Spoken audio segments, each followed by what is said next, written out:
everybody, and welcome to Shelly's Shit Show. Today it's a pretty good one.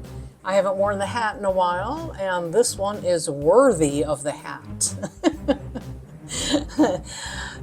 There's a beautiful thing about being a video editor when you get broken into.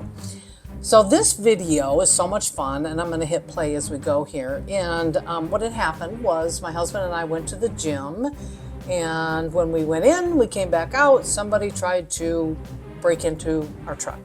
This is the second time that we've been broken into at a gym. And maybe I can educate you if you didn't know this, but the gym is probably the #1 place for thieves to break into a vehicle. It's perfect. It's a perfect place, right? They scope it out. They watch people pull in. They watch the person get out of their vehicle, go in the gym. They know they're going to be in the gym for quite a while. Perfect opportunity. Perfect opportunity to get in there and take whatever they want. Well, the first time for us, they actually got away with a lot of stuff. They stole our GoPro, our drone, and my purse.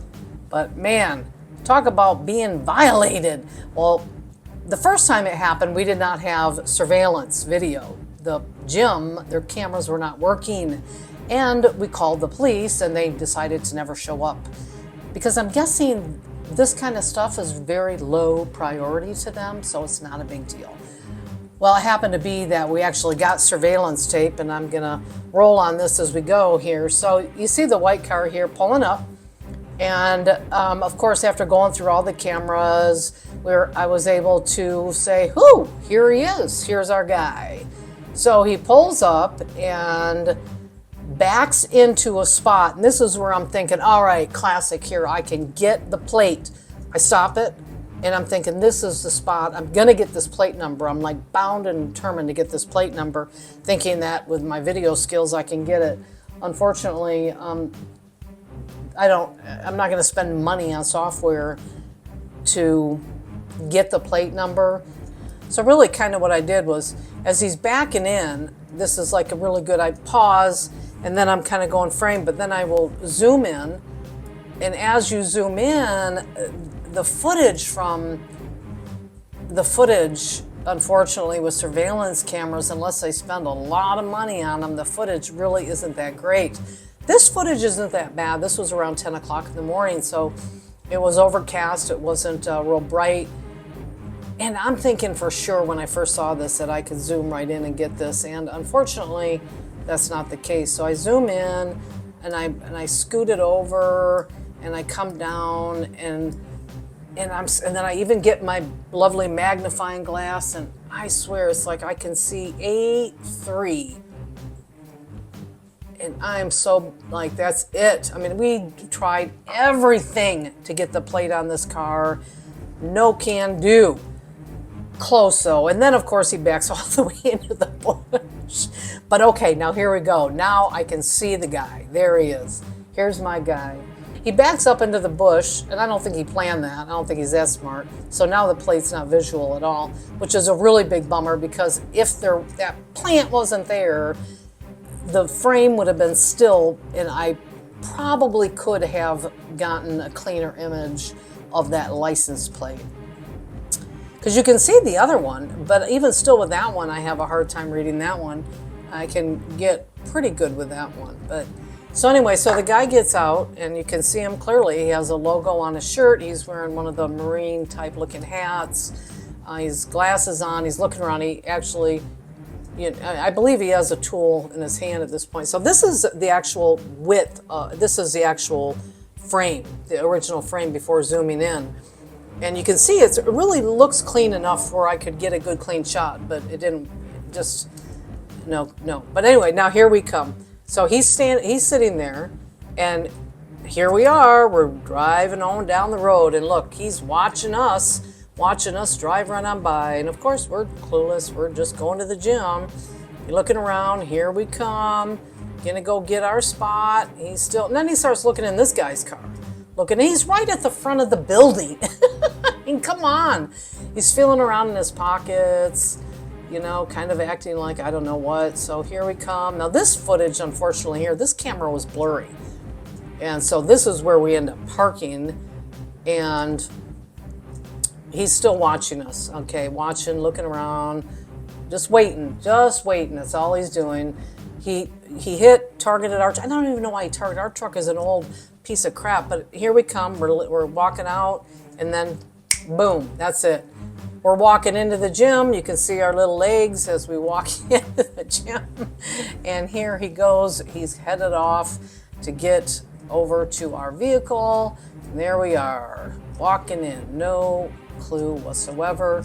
Here he comes, and he whips around the park. Do a little speed up for you, and those are fun too, to speed it up. And he backs in, and he takes to the passenger side. Now I zoom in here so you can watch in here, and I just pause, but that's as tight as I can get.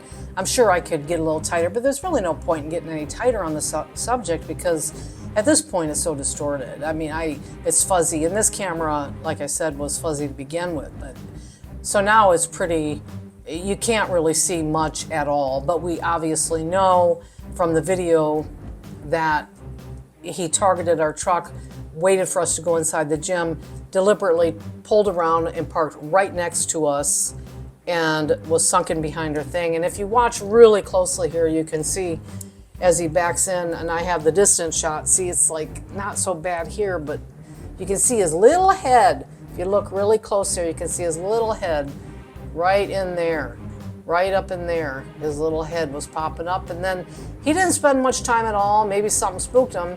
I don't know. I looked around trying to find it, and boom, there he goes, gone. And that was that quick. And what had happened in that amount of time was that he, I can show you this shot here, and I'll do that. So this shot here is what he did to our truck door. So I'm hearing about these tools. I've actually seen them where they can pop it in, but I'm not sure what his motive was really, because he didn't take anything. There was a couple things, sitting in there, not really anything of big value, but we had some change, didn't take anything, and just popped that and then split and didn't take anything. My biggest thing really was once we went out and saw the hole in the truck, I really, really wanted to see the footage.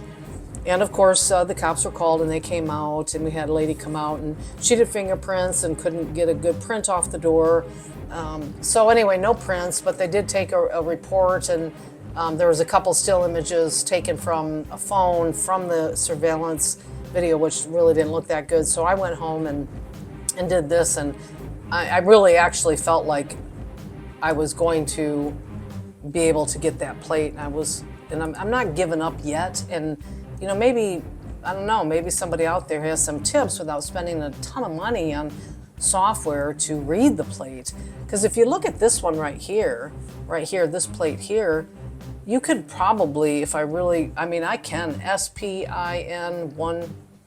SPIN, it looks like 104, but the other one, man, it's just such a bummer. I want it so bad to get it, but just trying to, and if you see going back, you think getting just a still frame of it, and it's just so. But anyway, if anybody has any clue on how to do this without spending a ton of money on it, because obviously nothing was stolen, but there's still damage to the truck that we're going to have to pay for.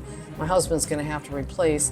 And not to mention, it's just really rude, people. I mean, come on, man. Be stealing people's shit. What's wrong with this world? And this was a still image. So then I did take this still image, and I zoomed in on this, and I actually felt like doing a still and then bringing it in and then pulling it down like this right here, and then doing a little sharpening on it actually kind of cleared it up even a little more. And I'm seeing like A3, looks like I see a 6 in there. But hey, maybe somebody's got, but the sharpening tool is about the only tool that I have in Final Cut. I mean, I did a little research, and I just am not finding anything else of value to actually pull out that number. If you get a little sharper on it, it just looks like crap, So it's really keeping it low and then trying to magnify. And I'm seeing like not a 4, but an A3. I mean, A3, and he stepped back from it. But anyway, so I wanted to share that lovely experience with my fellow friends and YouTubers out there. And then off he goes. And actually, there was another truck, another white truck, that was broken into the same morning, the same gym, the same everything. After we had left, we had heard about it from the same guy. The good thing that I guess I did do was I was able to get the image of the guy. But then even still, when you look at it, how are we going to identify him? I mean, really, how do you identify? It's blurry. This is zoomed all the way in. This is really about the best you got. You know, you can see he does have something in his hand right there if you look. But what? I mean, how do you really identify him? I don't see tattoos. Looks like he has short hair. Lifts his hand up, puts it in his pants. Yeah, and he just, there we go, watches this. Oh. So I don't know. And then I got word this morning they were over in Avondale in Arizona. The same car, the same guy, breaking in at the same gym over in Avondale. So he's obviously making his rounds. And he's getting away with it. And the reason he's getting away with it, first of all, as these cameras, the quality is not that great. And really the cops are not going to put their resources into it. And that he's going to keep doing it until he gets busted. And I don't know if they're going to follow through with it. I think they have the resources truly to pull up that plate, but they probably won't even bother with it. They probably, unless more reports are filed on this car, which was Chevy Cavalier. Is that right, Mike? Impala? Oh, okay. So it's a Chevy Impala. I have to ask because I'm horrible with cars, so I would never have known. And then I study it. Now, every time I go to the gym, this just happened a couple days ago, I'm just searching out the parking lot looking for him to come back because I seriously want to get a photo of that plate. I'm just bummed because I had access to all this footage. And little did he know, he backed up right here, which you would have thought I would have gotten a clean shot. But nope, no can do. So there it is. I'm going to show it to you guys. Take a look, all right? Take a look. I'm looking through my magnifying glass. All right. Anybody want to send me some tips on this and we can turn the plate number over and stop this dude from stealing from people? I don't know. It's just really, it's such a violation. It really is. And it's a perfect target. I really never knew that. I didn't have any clue that gyms, but think about it. I mean, how easy. Just scope it out, watch for them to go. That's what happened at the first gym. I mean, literally, they had to have been sitting right there watching us. And we usually are pretty aware of our surroundings, but you don't really, I guess you just don't think about it. And I mean, it didn't take them long at all. So watch your surroundings, keep an eye out, and know if you do go to the gym, that's one of the #1 spots for people to hit and target and break into cars, and they're gone. And they got it all and they're gone. No prints, no nothing. And usually the police don't treat it as much of anything. So they'll keep doing it as long as they don't get held accountable.